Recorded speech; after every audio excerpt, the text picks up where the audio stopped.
Ya'ate, Washte.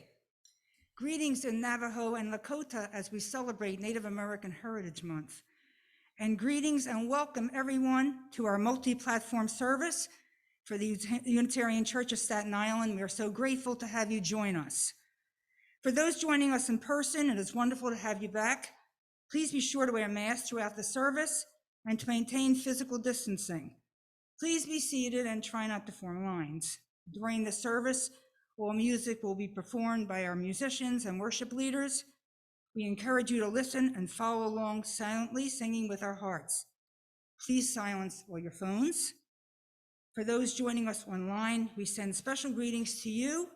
We hope you take a moment to introduce yourself in the chat box this morning. After service, all are invited to our coffeeless coffee hour. For those online, you will be having a virtual coffee hour after service. Those in person are invited to sit in circles for conversation and reflection in the parish hall after the service. Welcome, everyone.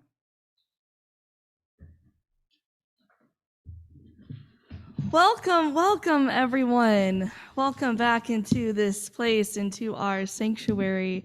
It is so lovely to have you all joining us. I am the Reverend Emily D. Tarbert, pronoun she, her, her, speaking live from our sanctuary at the corner of Fillmore and Clinton Avenue.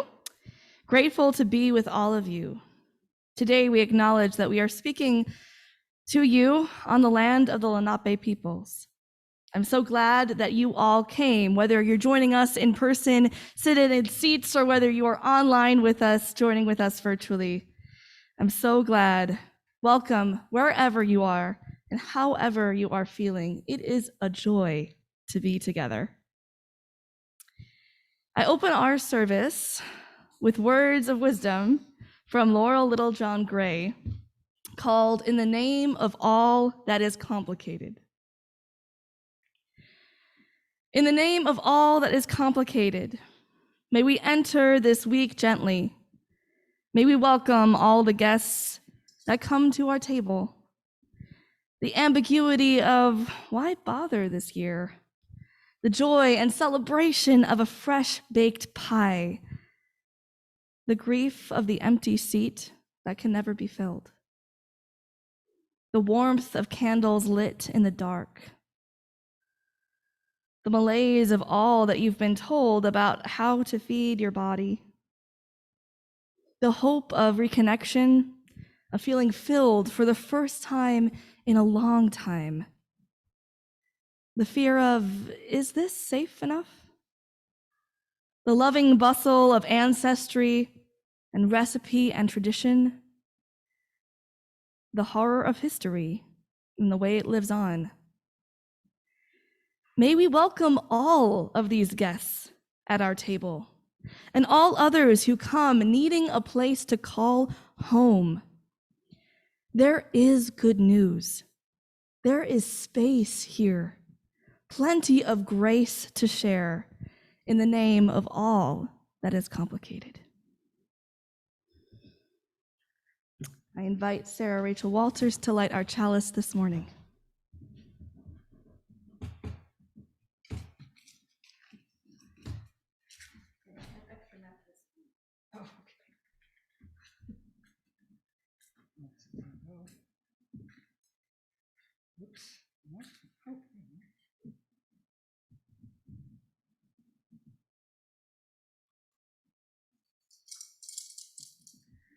We light this chalice in the search for truth and the spirit of love. We unite in worship and fellowship. Today, I want to take a moment of pause before we extend our chalice lighting as a reminder of why this practice started. So this extension of our chalice lighting for the remembrance of those lives who've been lost to police brutality and Black Lives Matter started in May of 2020 after the death of George Floyd, and has happened at nearly every service since then. I am very grateful that it's kind of just been embraced and embodied in this community, that we've been able to say these names and reflect in this way, in a way that's more than just an extension of our values or a call of justice, but something that says people are holy Their lives matter. And I especially sit with the strength of the symbol we share as a community every week in light of recent news regarding the verdict of Kyle Rittenhouse. Those lives there at the protest matter. And it matters that we speak up when we see the truth of the different ways that people embody or live in the world, of broken systems, of legal systems that are broken, of justice that still needs to be won, and the sacredness of mourning, but also celebrating the lives and the beauty of people for their inherent worth and dignity. So this morning, we list the names of the victims of Kyle Rittenhouse, as well as the person they were lifting up, the name of Jacob Blake, in our candle lighting and extension. And again, I say thank you for creating this space with me to continue to call ourselves and proclaim everywhere the sacred truth of our inherent worth and dignity, that Black lives do matter. As an extension of lighting our chalice, I want to take a moment of silence to light those candles for some of the names of those who have recently been affected by police brutality. We cannot cover all the names of those affected.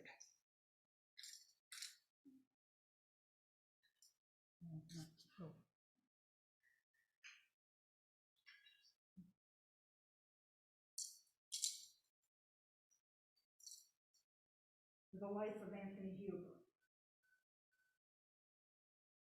For the life of Joseph Rosenbaum. For the life of Jacob Blake.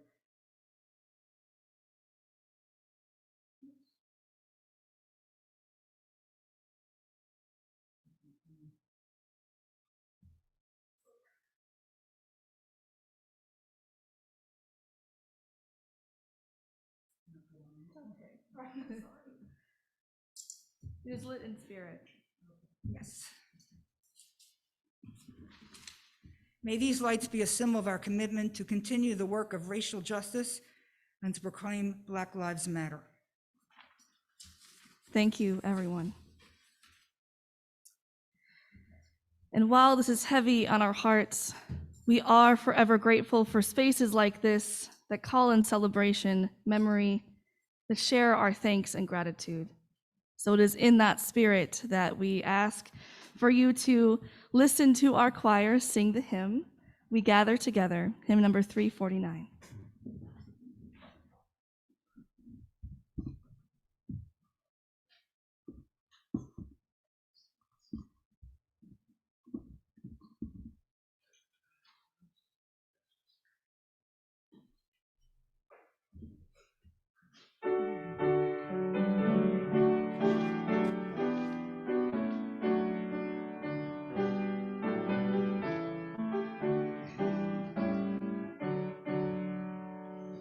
We gather together in joyful thanksgiving of baby creation whose bounty we share. Oh, sorrow and gladness we find here with our living. We sing a hymn of praise to the life that we bear. We gather together to join in the journey, affirming the mending our passage to be a true affirmation in joy and tribulation, when bound to human care and hope when we are free.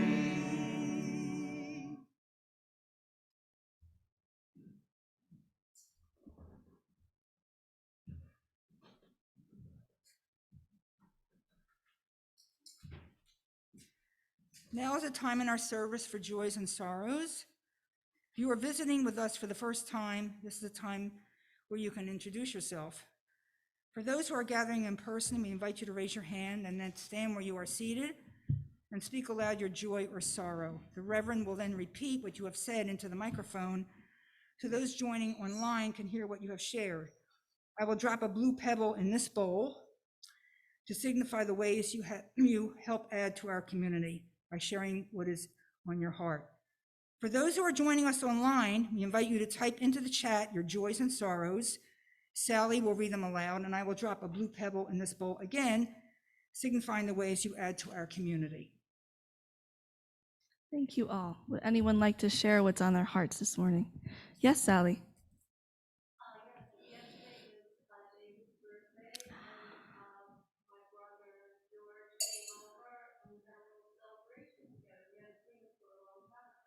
Yes, so yesterday was David's birthday, and also Sally had friend or brother? Brother George, who came over and visited. That's so lovely. Thank you for sharing. What a joy. Yes, Sarah. My stepdaughter Chelsea is 47. Yes. Girl, she's really happy. She's having a girl, and so am I.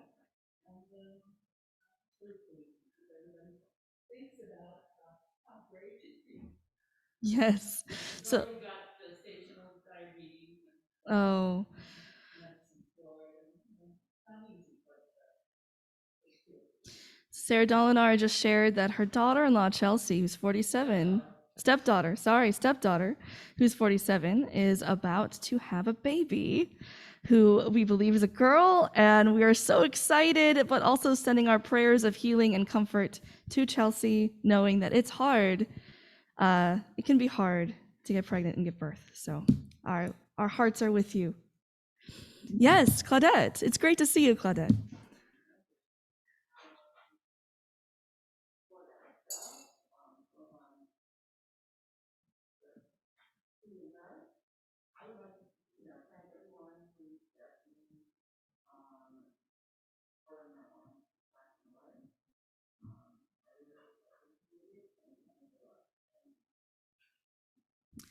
We lift up, and Claudette, my heart's with you and your family, and just so much. I know it's been hard, so thank you for sharing.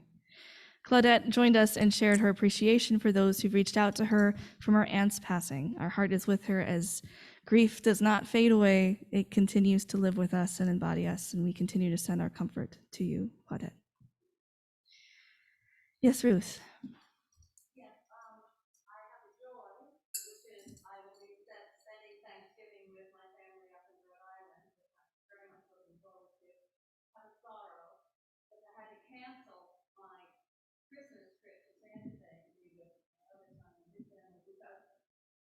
My grandson Will is gravely ill. He's 24 years old, and he spent 20 days in the hospital in September, and his condition has not, he's under medical care. He's home in Portland where he lives, and none of the medical interventions seem to be working. And we're looking at a radical surgery, and it's very distressing. So my son Christopher will be going up to be with him in Portland so that Ron Fidel gets to come home and have a break. She's been with us. It's just an incredible honor.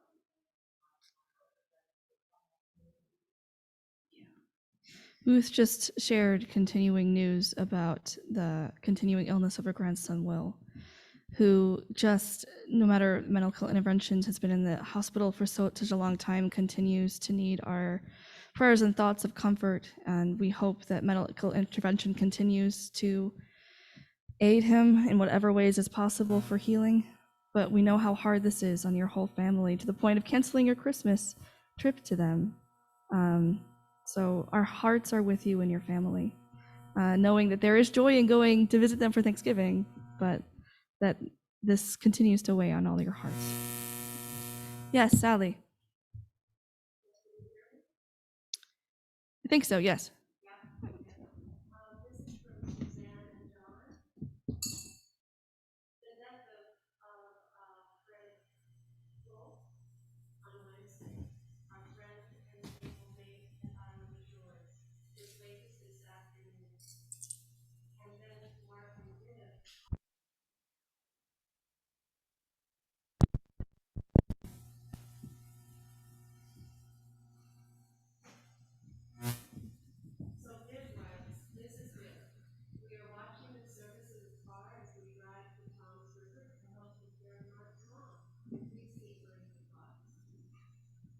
Viv, we're thinking of you and Mark's mom.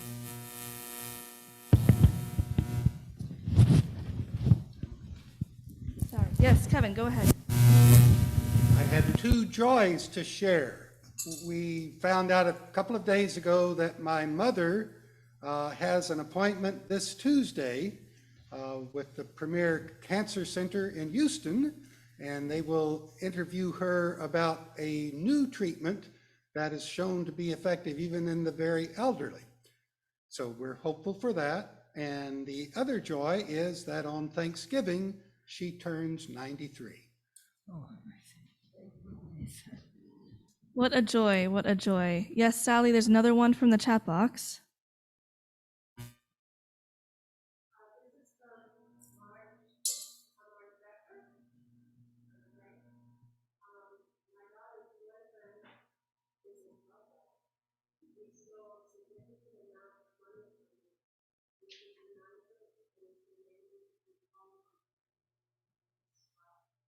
Oh, that is so hard and heartbreaking. Marge, our hearts are with you. We know that this is hard to deal with in family, but know that our hearts are with you and your family as you continue to deal with the effects of drug addiction in your family, which I know you're not alone, especially here on Staten Island, where drug addiction is continually present with us. Kathy and then Maureen. Kathy, yes?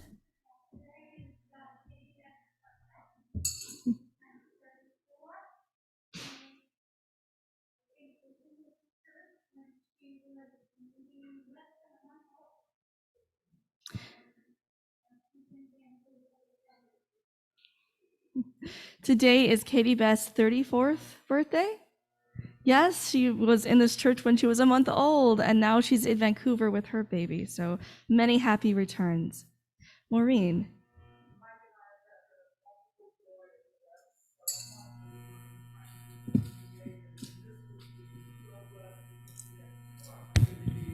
Separately to babysit for their children.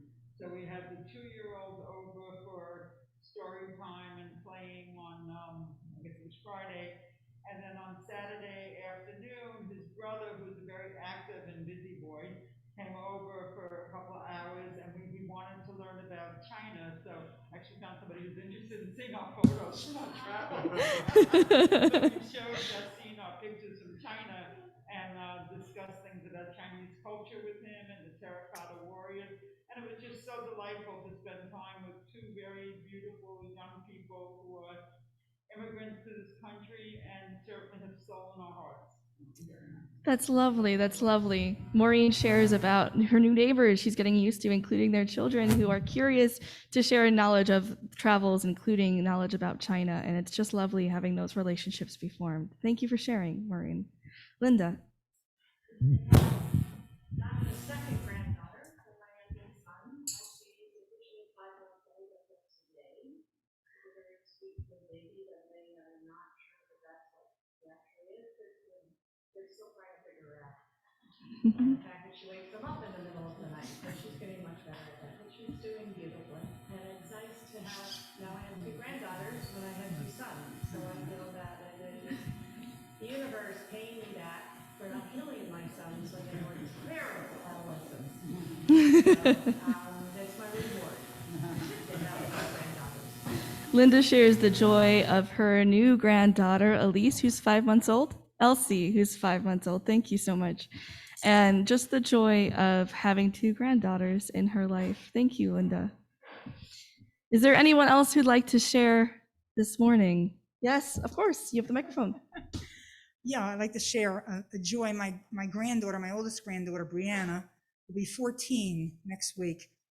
And she's involved in 9 million other things, but among them is her piano studies. She does very well in school. I'm very proud of her, but trying to keep up with her is a losing situation. Thank you for sharing, Sarah. Is there anyone else who'd like to share what's on their hearts this morning? Tom, hello. I'd like to share that it's really good to see things changing. We've been dealing with this pandemic for so long. nice to be back in person. And I see my own life changing. I joined the New York City Rec Center so that I could come to the gym again after not going for many movies. So that's my joy. Thank you, Tom. Tom shares the joy of just how life continues to evolve in this, we're still in the middle of it, but kind of post, but kind of not pandemic world we live in now, where we're able to be in person, embodied, where he's able to join the rec center and go back to the gym. It really is a joy, and thank you for sharing that. Anyone else online, Sally? Well, I want to thank everyone for continuing to share, for being here, and for being present. Let us enter into a moment of reflection and meditation this morning.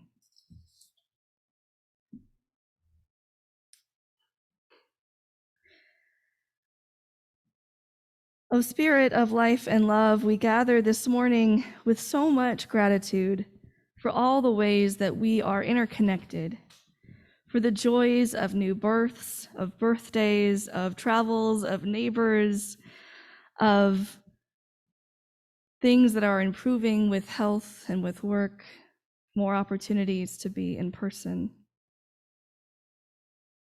And we also acknowledge how we support each other in our interdependence when hardship meets us, whether that is the illness of our family and loved ones, whether that is when someone passes away,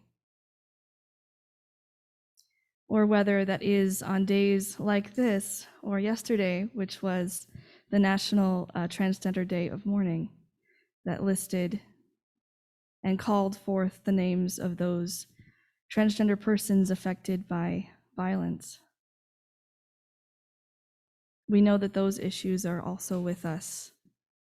All of these things, in the name of all that is complicated, we offer our spirits to each other, knowing that we need each other to keep going, and grateful for the gift that is our shared journey. For all of this and for so much more, we say thank you. May it be so, and amen.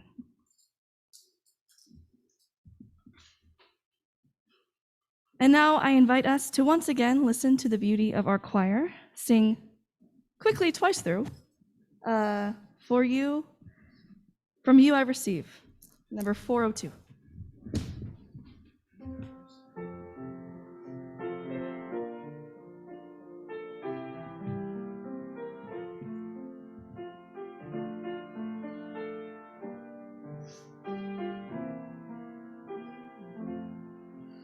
From you I receive, to you I give.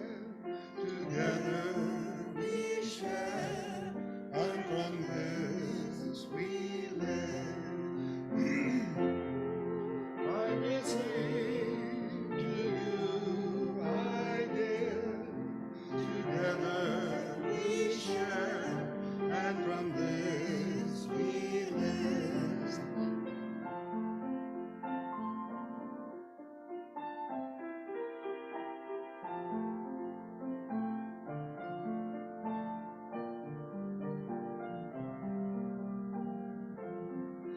From you I receive, to you I give.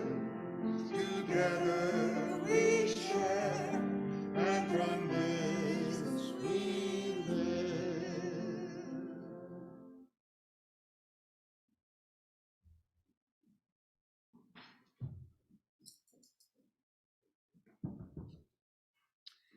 From the chapter, The Gift of Strawberries and Braiding Sweetgrass, Indigenous Wisdom, Scientific Knowledge and the Teaching of the Plants, by Robin Wall Kimmerer. The author, Robin Wall Kimmerer, is a SUNY Distinguished Teaching Professor of Environmental Biology, enrolled member of the Citizen Potawatomi Nation, and the founder and director of the Center for Native Peoples and the Environment. You could smell ripe strawberries before you saw them, the fragrance mingling with the smell of sun on damp ground.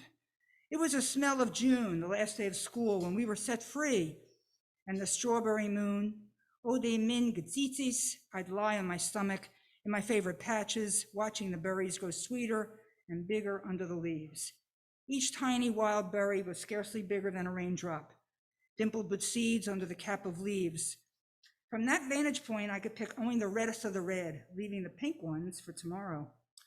Even now, after more than 50 strawberry moons, finding a patch of wild strawberries still touches me with a sensation of surprise, a feeling of unworthiness and gratitude for the generosity and kindness that comes with an unexpected gift, all warped in red and green. Really, for me? Oh, you shouldn't have. After 50 years, they still raise the question of how to respond to the generosity. Sometimes it feels like a silly question with a very simple answer: eat them. But I know that someone else has wondered these same things. In our creation stories, the origin of strawberries is important. Sky Woman's beautiful daughter, whom she carried in her womb from Sky World, grew on the green good earth, loving and loved by all the other beings. But tragedy befell her when she died giving birth to her twins, Flint and Sapling. Heartbroken, Sky Woman buried her beloved daughter in the earth. Her daughter's final gifts, our most revered plants, grew from her body. The strawberry arose from the heart. In Potawatomi, the strawberry is oremin, the heartberry. We recognize them as the leaders of all the berries, the first to bear fruit. Strawberries first shaped my view of a world full of gifts simply scattered at your feet. A gift comes to you through no action of your own, free having moved toward you without your beckoning.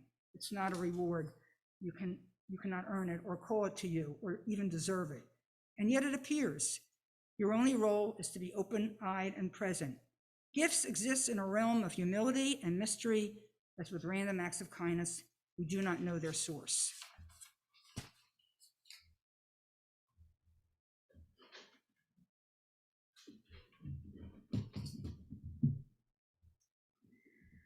I'm sitting in the wisdom of Robin Wall Kimmerer's words this morning and the beautiful gift of strawberries. Her sense of surprise, the gratitude, the awe, and the wonder. And when I think about our modern practices of American Thanksgiving and the seeming extension of Black Friday holiday traditions, awe and wonder doesn't always come to mind. Economic values in any culture contribute to how we think about and practice gratitude. In fact, the differences in how Indigenous cultures and American economic culture understands thanks relates to the complicated and nuanced history of the holiday of Thanksgiving. How might viewing gratitude as a recognition of gifts given instead of items or blessings we have change the way we express our thanks? Our author begins her chapter, The Gift of Strawberries, reflecting on the words that were just shared to illustrate a point: the difference between gift economy and wage economy. She says from the chapter, quote, "I experience the world in the time as a gift economy, goods and services not purchased, but received as gifts from the earth," end quote. For her family, and as she reflects on her own Potawatomi culture and heritage, services and items are traded with an awareness of the relationship, the mutuality, the humility of gifts given, and of a source from where those gifts come from. In this economy, all things are viewed as gifts, given and received in a reciprocal fashion for the betterment of community, in relationship with each other, and ultimately with relationship to the earth. In this way, the marketplace is not filled with items to buy or sell, but full of undeserved gifts to share with each other. These ideas show up across different Indigenous cultures and languages, even in the way that gratitude itself is given. Been watching a little bit too much TikTok lately, which is an indicator of my age, I'm sure. But one of my favorite TikTokers is a native TikToker called Brandu Petagus. He has an Ojibwe language word of the day. And from the Anishinaabe culture, The Ojibwe word for thanks is miigwech. Miigwech comes from migi, which means gift. So in the act of saying thank you, you are recognizing that there is a gift being given that's been passed through someone from the Creator. As Brando explains, when he says miigwech, he is acknowledging the gifts that have passed on to you through the Creator, which is why there are no words for, say, you're welcome, anytime, no problem, because those sentiments seem like you did something, that it was your part who contributed. Instead, in his dialect, there is just nahau, okay, an acknowledgement of the gift that has been passed from person to person, an acknowledgement of where they sit in this web of gifts from the Creator. So you can see in the language itself, in expressing thanks, there is this notion of gift economy, of items and blessings in this network of mutuality. And it's wildly different than the ways, at least I think, that we think about gratitude in the wage economy instead. The wage economy measures things by how much they are worth by buying or selling them, by how much individuals earn, by how we're able to trade or save in individual units.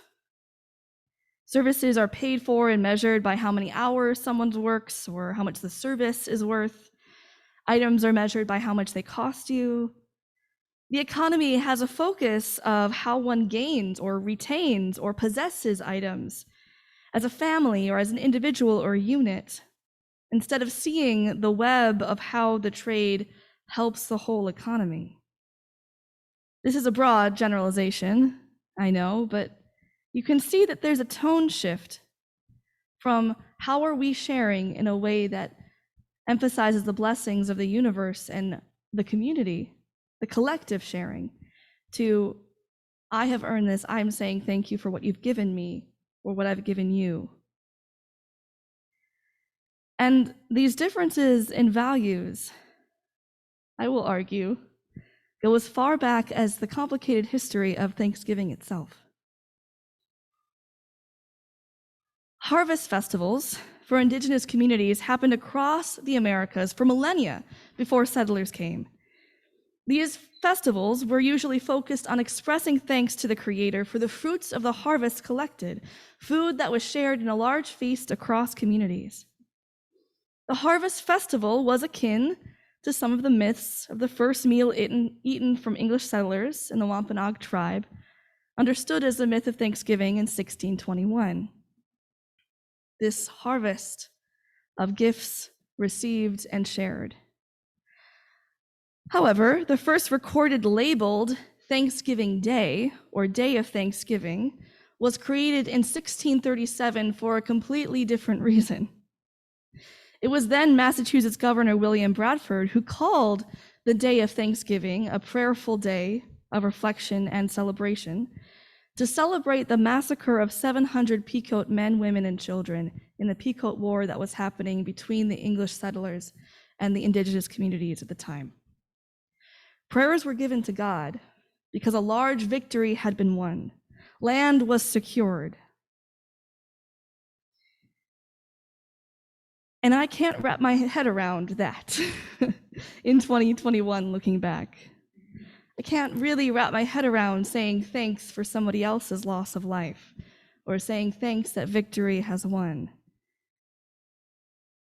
But I also understand that there was a religious view of Puritans back then, this manifest destiny, this understanding that there were only some who were saved. There were only some who were right or good or saved by God, and therefore they had to keep it in fear that it may be lost. That they had won or possessed the land, that they had been given dominion or ownership, even over the notion of God itself. This fear inspired us versus them, turned something that can be humble and generous sharing, and turns it into, how do I make sure that I'm safe? Or in the words of actually Hadestown, right? We say thanks because we have what others lack. That's how gratitude transforms into greed. When we are fearful and create binaries of us versus them. And we can see how these messages of Puritan notions of thanks persist to today. It's the Protestant work ethic that seemingly created the wage economy in our country and continues to perpetuate notion of thanks for what do we have that others don't? How are we safe in ways others aren't? It's in our commercials of the holidays and our TV shows. Giving thanks for the things we possess. And I need you to understand that it's not bad to do this. This is a very nuanced sermon today. It's not bad to take stock of what you have and say thanks. It's a good practice to be mindful of the ways that you have blessings and privilege in the ways others don't, what you do have in your life, the gifts that people have literally bought you and given you. It's good to have that frame, but I want us to go a little further. There's something I feel in the wisdom we've learned in the gift of strawberries that can take us to appreciate those things even more deeply if we look firmly at our seventh principle of interdependence. Because you see, in our Unitarian Universalist faith, we have all of this complicated history. We as a faith are descendants of the Puritans. We've at times literally held their churches across New England, and we've embodied a narrative at times in our past of us versus them, of manifest destiny and individual faith journeys. But just as much, we have also in our roots gathered wisdom, both of indigenous leaders, past and present, in our movement, but also from the wisdom of nature, from people like the Transcendentalists and the women who've risen up in leadership throughout the 80s.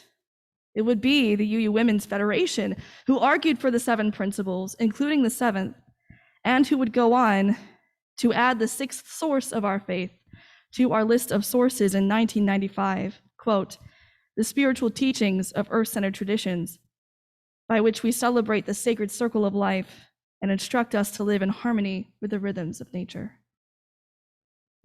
We have all of this, just like Thanksgiving does.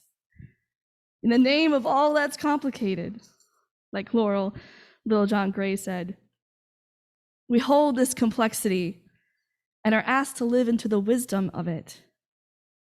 And for me, that means living into acknowledging that interdependence, that utter interdependence, that there is no, this is mine and not yours, that we share in this network of mutuality that helps all of us live. Think about the things that make our lives possible. There are so many things we could never earn. I can't earn the love of the person who I call my wife. I am so grateful that I have it as a gift in my life that has continued to inspire me, but I can't earn it or prove something enough to get it. It is a gift. I can't earn the lifespan I have. I can't do anything to decide when or when I'm not going to die, what I'm mortal with. As Diane so lovingly said in your memorial service, Garden of Energy, right? I don't have ownership over the time I have in my life. I don't even have ownership over my health, even though our society wants to put a price tag on it. These are gifts that I can't control, that I didn't deserve, but I have, and I get to rejoice in it because we are sacred and we're sharing it together. These are gifts offered for all of us to share. And no matter how you slice it, the only way we're able to enjoy the gift is because we need each other. We need each other for the food we eat, for the clothes we wear, for the spaces we enter, for the places we walk. The gift of this life is that we have the gift of life and we're able to share it with each other. And I feel we need this lesson now more than ever. Not only because we continue to grow into a brave new world out of this pandemic, but also because of the climate crisis that's literally knocking at our door constantly. We have to shift the framework from what is ours? How do I keep my family safe? How do I keep my resources? How do I keep my salary? How do I make sure that I'm safe? Into how do we make sure we all get through this alive? How do we save our earth? How do we prepare for the next generation? How do we share in the gifts of life, knowing that they are gifts? And that's as true for this world and nation as it is true for this community, for this church. There's no individual lay leader who's going to carry this church into the next 10 years. We need each other. We share in the gifts of our resources in this mutual network that buoys our vision together into the future. So let us give thanks. Yes, thanks for the things we have, but thanks for the miracle that is life. For that understanding that I am dependent on all of you and more, dependent on the water I drink and the air I breathe and the food I eat from hands I've never met. So utterly not in control of so much of my life, and can only respond with wonder and thanks and asking, how do I share more of it? We can rest in our seventh principle, in that interdependence, and continue to share the gifts of our lives with each other. We can choose to see life as a gift. So I'll end this sermon with words from Robin Wall Kimmerer again. A gift comes to you through no action of your own, free, having moved toward you without your beckoning. It is not a reward. You cannot earn it or call it to you or even deserve it, and yet it appears. Your only role is to be open-eyed and present. Gifts exist in a realm of humility and mystery. As with random acts of kindness, we do not know their source. May it be so, and amen.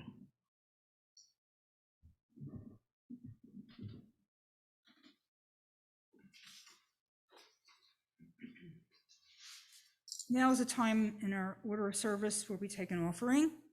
We know it is a gift of all of us that helps support our ability to thrive and gather. For those in person, we invite you to drop your offering into the basket on the left of the stage as you exit into the parish hall after the service. For those online, links and instructions will be posted in the chat.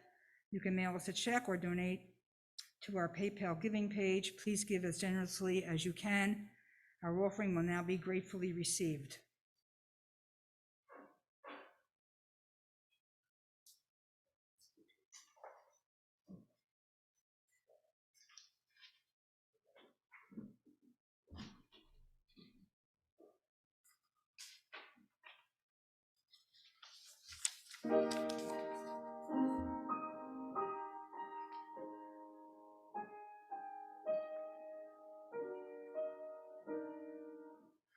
Some days we forget to look around us. Some days we can see the joy that surrounds us. So caught up inside ourselves, we take when we should give. So far tonight, we pray for what we know can be, and on this day, we hope for what we still can't see. It's up to us to be the change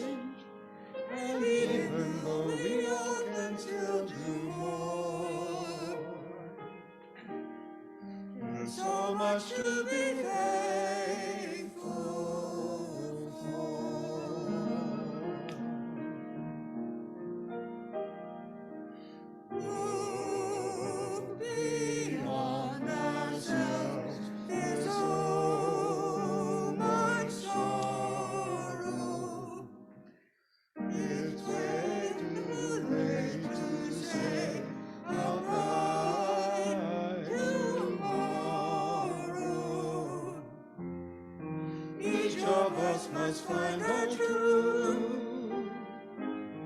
It's so long overdue, so far tonight we pray for what we know can be, and every day we hope for what we still can see. It's up to us to be the change, and even though we all can still do more, can still do more. There's so much to be thankful for. So far tonight we pray for what we know can be, and on this day we hope for what we still can see. It's up to us to be the change, and even though this world means so much more, there's so much to be thankful for. There's so much to be thankful for. There's so much to be thankful for. There's so much to be thankful for. There's so much to be thankful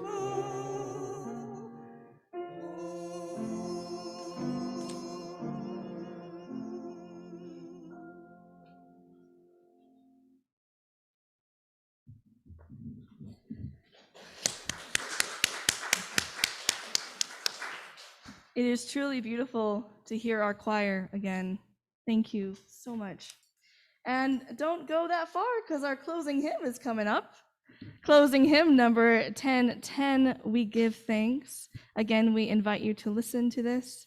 And for those online, you'll see the lyrics in the chat.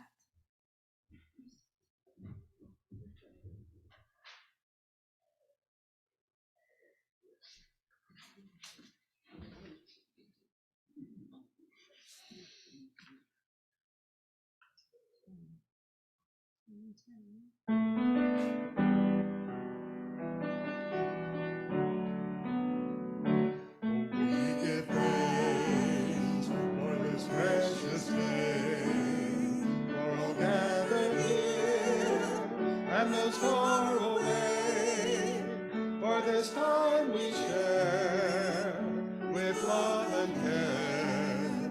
For we give thanks for this precious day.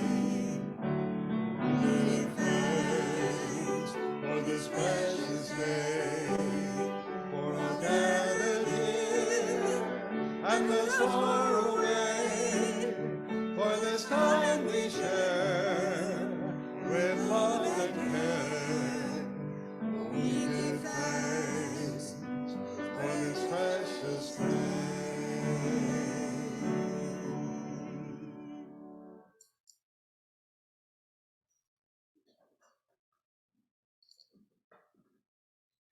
I invite you to join me in extinguishing our chalice.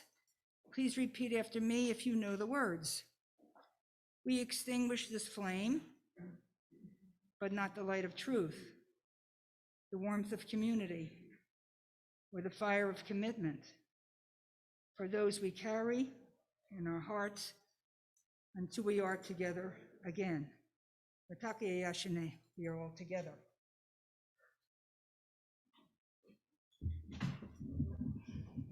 Robin Wall Kimmerer says, gifts exist in a realm of humility and mystery. Oh, we give thanks for this miraculous, mysterious, wonderful life we have, where we are very connected to each other in mutual interdependence. Let us receive the offerings of this life, from the food we eat to the love we share, and continue to share them with the world. May it be so, and amen.